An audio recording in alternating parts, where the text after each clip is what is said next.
So I knew on Monday what today was about for me. But on Monday I hadn't picked that song. I hadn't decided what song we were going to hear today. And it's just not ironic, it's actually, of course, serendipitous that they go together so brilliantly. So I want to start with the song. As best I can, my heart is an open heart. As best I can, I let myself be human, trying to lighten up life's load as best I can. You know, best is very relative to each individual, isn't it? One man's best is another man's not so good. One man's not so good is another man's best. So really this whole thing is about the individuality you bring to your life. And you know, as I sat there listening to the song, I had to ask myself, am I living the best I can? And while I'm sure you assume the answer is yes, my answer wasn't yes, it was no. It was no. There are things I need to fix. And when I say fix, I don't mean that there's anything wrong with me. It's just ideas. It's concepts. It's consciousness. The answer to every question. Consciousness. So, the question is today for all of us, do you know what your best is? Because it's very easy to talk about best, isn't it? But do you know what your best is? And not what your best is supposed to be, but do you know, from not what the world tells us the best is, do you know inside of you what your best is? Can you feel it? Can you taste it? Can you touch it? When it shows up, are you aware of it? Do you cavil when it goes on in your life? When you buy the best shoes you've ever found, do you know it?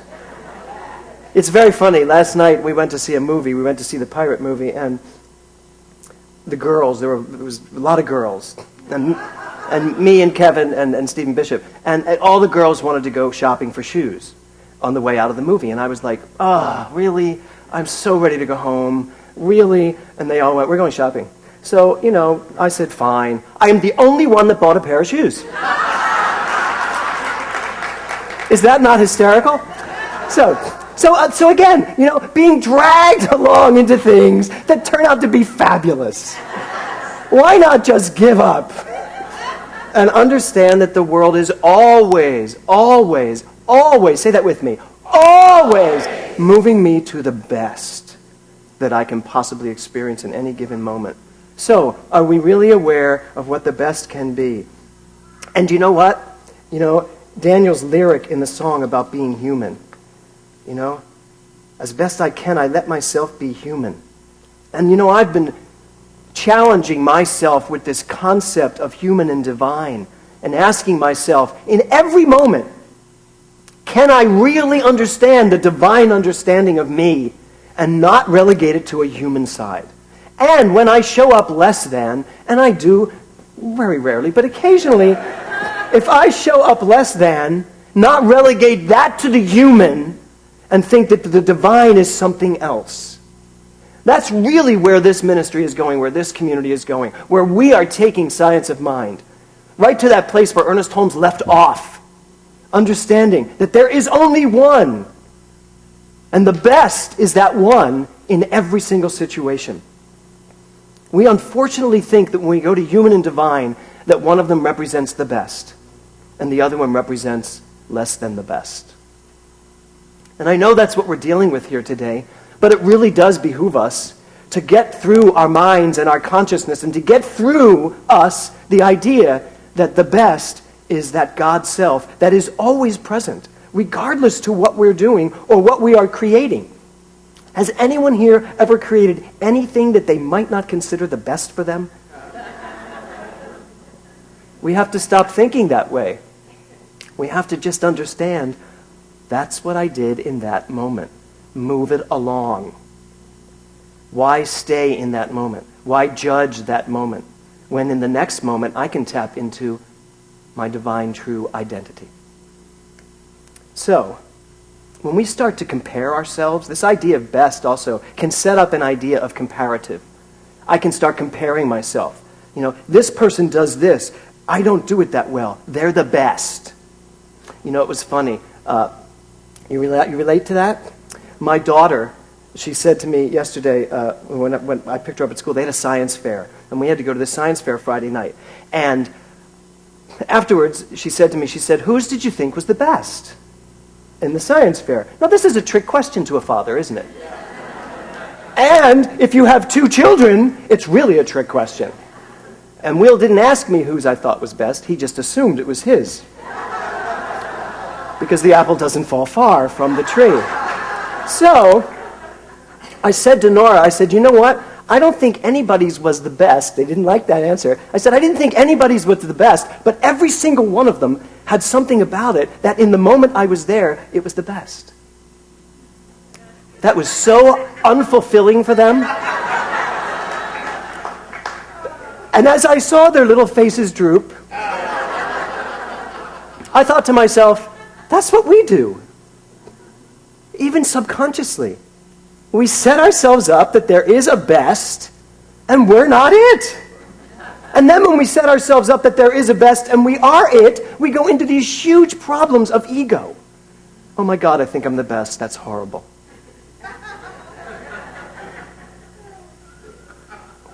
So another lyric of Daniel's, what good can one man do? And then the most important lyric to me, and really where I'm going to take off from, which is, I can only give what I've decided I'm about. Daniel just told me the lyric. I wrote it down. I mean, I'm gonna know exactly what you said. Yeah, it is the heart of the song. You can come out here. We'll just talk. I can only give what I've decided I'm about. So you give your best dependent upon who you think you are. When you know who you are, it's pretty easy to give your best because you understand it's God doing the work. When I get up here on a Sunday morning, as I sat there today, and the tears were just welling up inside of me, and I thought, just get out of the way, because I have so much feeling about what he just sang, and I have so much feeling about what we're talking about today. And I was like, just get out of the way, because the best thing for this congregation is if James Mellon gets out of the way and lets Spirit say what it needs to say through me. And that is what I am doing. So God needed to tell you about my shoes, apparently. And that's the way it goes. So, you give your best dependent upon who you think you are. Ernest Holmes said this, there is one life, and that life is God. I've heard that quoted so many times, and people use it all the time. There is one life, and that life is God. And you know what? We almost do to Ernest Holmes what the world has done to Jesus. We stop short of what he said, because that wasn't the quote. And I've heard this quote constantly. But this is the rest of his quote. There is one life, and that life is God. And in the seminar lectures that he gave at Asilomar, right before he passed, he wrote, we must complete this statement by saying, that life is my life now. And that's where we need to go with this teaching. Not just that God is all there is, not just that God is good at all times, but that I am God. I am good at all times. Did you get that? At all times. Not just when I am my best self in this comparative understanding of best, but I am God at all times. I am God when Terry is God when he is in a hospital being jabbed with needles, dealing with cancer. He is just as much God in that moment as he is when he was 25 years old running track. I have no idea if you ever ran track. What? Baseball. My favorite sport. So that's where we have to get to, don't you think? We have to get to the idea, I am my best self no matter what is going on. And if we really get that, if we really live that, if we really understand that, if we really, really step into that, then by the law of attraction, we will attract everything to us that substantiates that truth. as opposed to letting everything in the world substantiate a different idea. Ernest Holmes says, throw yourself with total abandonment into God, into the very center of the universe, where a sense of the oneness of all life so enters your being that there is no sense of otherness. He writes, science of mind is a mystical religion. I want you to hear these words. Science of mind is a mystical religion, but it's not a religion away from the earth. It is a religion where the grass grows. A religion that no longer separates physical, mental, and spiritual, but finds action and reaction and actor and all the same, here and now. And then he goes on to, and I know I'm reading a lot of what he said, but I want you to hear this. He goes on to say, if our movement wants to shatter itself on the rocks of experience, it is none of my business and I can't help it. You can tell he's at the end.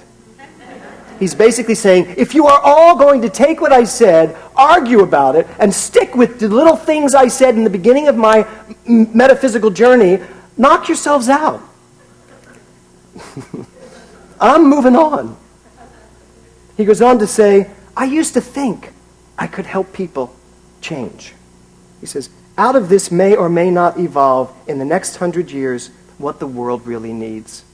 It won't help. It won't be up to me. It will be up to our future leaders and teachers. And I take that very seriously. I take it very seriously that I am one of Ernest Holmes' future leaders and teachers. But so are you. Every single one of you. When you walk out into the world and you speak and you act and you live, you are teaching. You are a leader. And I just love that he says, you know what, get it or don't get it. It doesn't matter. When I started this week, I was reading something in Ernest Holmes, and there was a quote, and it was, I have made a place for you. And that is the title of my talk today. I have made a place for you. And as I went through the week, and I was reading about mysticism, and I was reading about Ernest Holmes, and what he really believed at the end of his life, and what he thought about this movement, this organization, it became bigger and bigger and bigger and bigger, this idea of I have made a place for you. This week we did episode 2 of One Voice, Many Conversations, and that put me down in downtown Los Angeles asking people questions, just random people on the street. And every person I asked, if I say the word God, what do you think? If I say the word religion, what do you think? If I say these religions, what do you think? Catholicism, Hindu, Buddhism, Islam. And then I would say, New Thought. And every single person I asked, when I hear the word New Thought, what do you think? They say, I have no idea what that is. That was really saddening. That was like, oh my, OMG. I am not doing my job. We are not doing our job in terms of allowing this teaching to really get out there and benefit people the way it benefits us. Getting people to understand. And you know why people talked to me this week? Because it's not easy. Have you ever tried to go up to people who, especially down by the LA courthouse, when they're really there for a specific reason, and usually it's not a pleasant one? You know why they would stop and talk to me? Because I said, here's what we're doing. We are looking for similarities in religions. We're looking for a place where we agree so that we can start creating this oneness and not the diversity and the divisiveness, rather, that separates us. And when I spoke those words to most of the people, they went, oh, okay, I can answer questions for a few minutes. People want this. People want us to start understanding what God is. People want us to start getting along. So that's our job. I have made a place for you. So when I read that quote, I had to ask myself, do I make a place for God in my life? I want you to ask yourself, do you make a place for God in your life? What things do you make places for in your life? Every day I make place for things. I make people, projects, eating, sleeping, teaching, lecturing, counseling, parenting. I make place for that in my life, don't you? You make a place in your life for specific things in your life. But do I make a place for God? And more importantly, do I make a place for God in all of the above? That's the real question.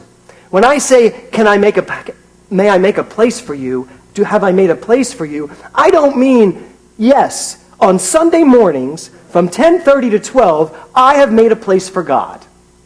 On Wednesday evenings from 7:30 to 9:30, sometimes 10, depending on how verbose he is, I have made a place for God. When I go to yoga class, I have made a place for God. That's not what I'm talking about. And unfortunately, I think that's where we've turned it into. I'm saying, have I made a place for God in my body? Have I made a place for God in my marriage? Have I made a place for God in my job? Have I made a place for God in my relationships with everyone in the world? Have I made a place for God in all of it? In John 14, verse 14, chapter 14, verse 3, it says, "If I go and prepare a place for you, I will come again and receive you to myself, that where I am, there you may be also." Where I am, you may be also. Unless I make a place for God in my life, I am not calling forth my highest self. I am not doing the best I can. And it's a conscious decision. It's not just an unconscious thing. It is a conscious decision. And that's what I'm bringing to the forefront today for all of us, for me, for all of us.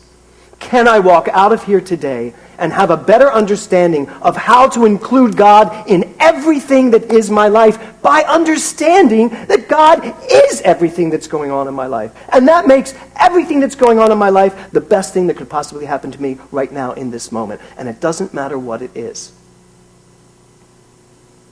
Ernest Holmes said, "Who would entertain the Christ must invite him in." We must be open if we are to receive. But how can we receive unless we first believe? So I'm back to, what have I decided I'm about?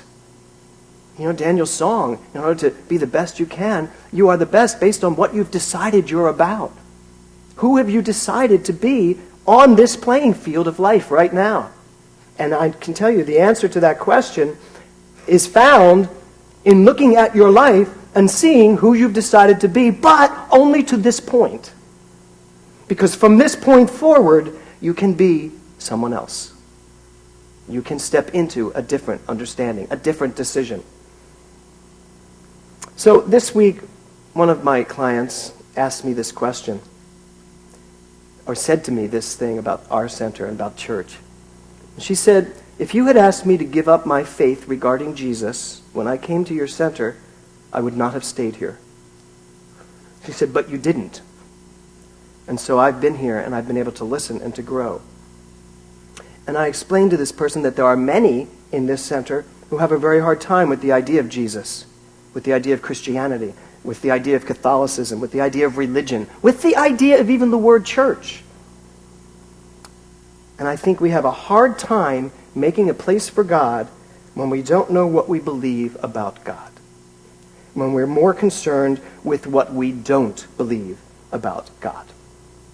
So if today you are one of those people who have an issue with any of those things, and it's why I asked Daniel to play Unplugged, I would invite you to unplug from that current. I also love Terry Taylor, what he read about love was so big that we decided to name it God. You know, I don't play the game anymore of not using the word God. I love the idea of God. I love the idea that I am God. I love feeling that when it comes up. And it comes up more and more and more because I invite it in more and more and more. So if you're one of those people who have issues with those things, unplug from that. Don't be about what you don't like. Be about what you are for and expand that. Ernest Holmes says that the danger of our movement will not be in its teaching, but in the freedom of its teaching. Because most people mistake liberty for license and unity for uniformity. Now, it's an amazing thing to understand that the biggest problem we have is that we're free to decide whatever we want to decide. But isn't that the truth? Because the law is just going to say yes. You get to decide what you're going to put into it. So while that is the greatest gift we have ever been given, the gift of volition and choice, it is also the place where we get a little constricted. And I love his thing about we confuse unity for uniformity. We're not looking for everybody to be cookie cutters. We're not. We are looking for everyone to be the individualized expression of God, which means everyone's going to be different. Doesn't everybody feel different? Don't we all feel different in this room? We do, and we should. We should be unique expressions of the divine, and fearlessly unique. Not worried about someone pointing to us saying that's not the best.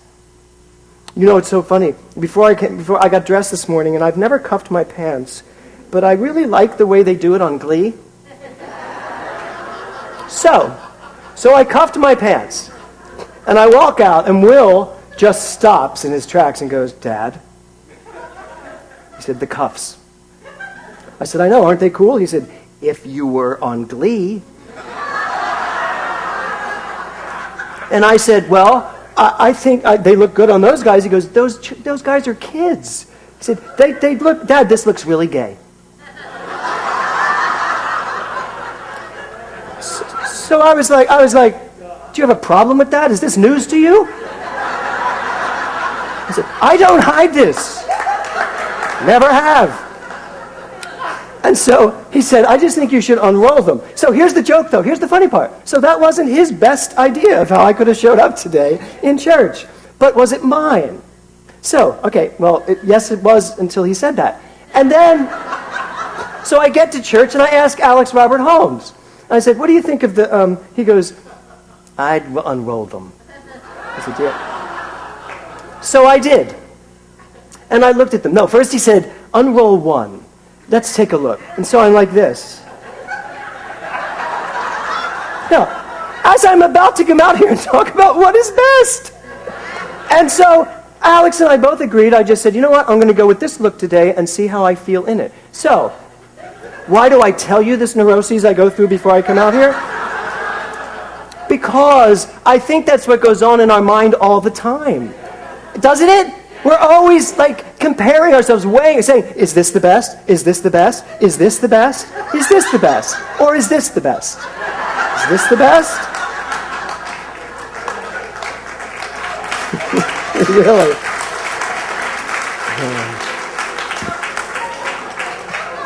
And frankly, it's just the best now. I may look at this later in the week when I go to take a look at the talk and go, "Oh my God, you really did look like something your son thought." So, who knows? Ernest Holmes says, all we have to do is surrender to the big idea. The great idea of the cosmic whole, the perfect Christ, the living God, inseparable from ourselves.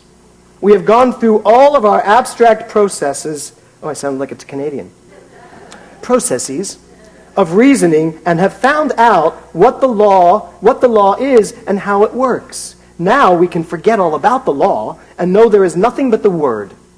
The law will be working automatically. The Word, which is the only thing we need to concern ourselves with, you know, all this work we do on the law is all the stuff we do about the law, learning about the law. Do you know what that's about? That's just for each one of us to understand it so thoroughly that we stop trying to figure it out. And we just get on with our Word. As opposed to spending all this time going, how does the law work? It works impersonally. How does that work for me? What does that mean? All of that's important to get. But once we get it, as Ernest Holmes said, move on. The Word is the voice of God. If we are to live this Word, then we are to make a place for it. Today is about really getting the message that each one of us has the responsibility and the ability to make a place for God. Elizabeth Barrett Browning wrote this: "Earth is crammed with heaven, and every common bush is afire with God. But only he who sees takes off his shoes. The rest sit around it and pluck blackberries." Now let me just tell you what this does for me. Our purpose is to become one with the burning bush. Our purpose is to become one with the fire, not just sit around it and be warmed by it. And I think this philosophy has sat around long enough being warmed by the fire. And I think it is time for each and every one of us to jump into the fire and become the fire, so that as we walk through our lives, as we walk and express through our lives, we are the burning bush. We are the flame. And we're not just sitting around, as she says, picking blackberries because we're trying to get from this world. We start living from the fire itself. Because when I live from the fire itself, it doesn't matter what I'm getting. I'm getting exactly what I'm equal to. Ernest Holmes says, when he talks about the true purpose of our teaching, he says, we are here to manifest and live the kingdom of heaven on earth. We are here to live the kingdom of heaven, not receive it, not get it. We are here to live it. To do this, we must make a place for it. If I go and prepare a place for you, I will come again and receive you to myself, that where I am, there you may be also. This week, I invite you, as often as possible, to speak to yourself, I have made a place for you. To invite that in you that is already there. To step in, take care of whatever's going on in your life by simply asking and inviting, I have made a place for you. Fill me up. Because when you do that, I guarantee you, you will find your best self. Namaste.